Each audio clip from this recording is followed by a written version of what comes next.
ভারতের আলোচিত সমালোচিত অভিনেতা এজাজ খানের বিরুদ্ধে বিয়ের প্রতিশ্রুতি দিয়ে ধর্ষণের অভিযোগে মামলা করেছেন এক অভিনেত্রী। গত রোববার মুম্বাইয়ের চারকোপ থানায় লিখিত অভিযোগ করেন এই অভিনেত্রী। ভারতীয় গণমাধ্যমের প্রতিবেদন উঠে এসেছে এই তথ্য।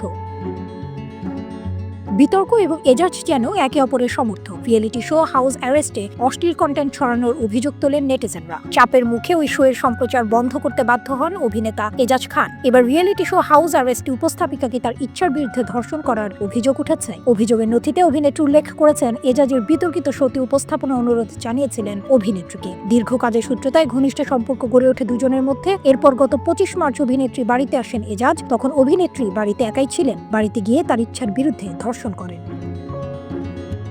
অভিনেত্রীর অভিযোগের প্রেক্ষিতে ইতিমধ্যেই তদন্ত শুরু করেছে মুম্বাই পুলিশ। গণমাধ্যমকে স্থানীয় পুলিশ জানিয়েছে, এজাজের বিরুদ্ধে ধর্ষণের অভিযোগে মামলা দায়ের হয়েছে। এরপর থেকেই তাকে খুঁজে পাওয়া যাচ্ছে না। আজ মঙ্গলবার সকালে সংবাদ মাধ্যমকে মুম্বাই পুলিশ জানিয়েছে, একাধিকবার ফোনে যোগাযোগ করার চেষ্টা করা হলেও এজাজকে পাওয়া যায়নি। তার ফোন বন্ধ, এমনকি বাড়িতে গিয়েও পাওয়া যায়নি। এর আগে 2021 সালে মাদক কাণ্ডে 2 বছর হাজতবাস হয়েছিল। হাউস অ্যারেস্ট শো ঘিরে বিতর্ক। তখনই শিবসেনা বজরং দল থেকেও এজাজের বিরুদ্ধে লিখিত অভিযোগ দায়ের করেন।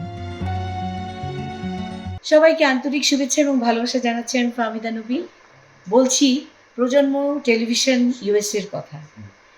প্রবাসে যখন বাংলা চ্যানেল হয় তখন আমাদের মন ভরে যায় এবং মনে হয় যে আমরা অনেক বাঙালি প্রবাসে থাকি যারা নিজেদের অনুষ্ঠান দেখতে চায়। এবং সবচেয়ে বড় কথা যে ইউএসএতে অনেক বাঙালি আছে যারা খুব ভালো গান গায়, ভালো কাজ করছে।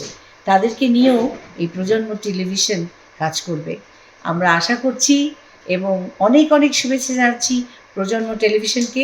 তাদের এই যাত্রাপথে আমরাও সাথে আছি।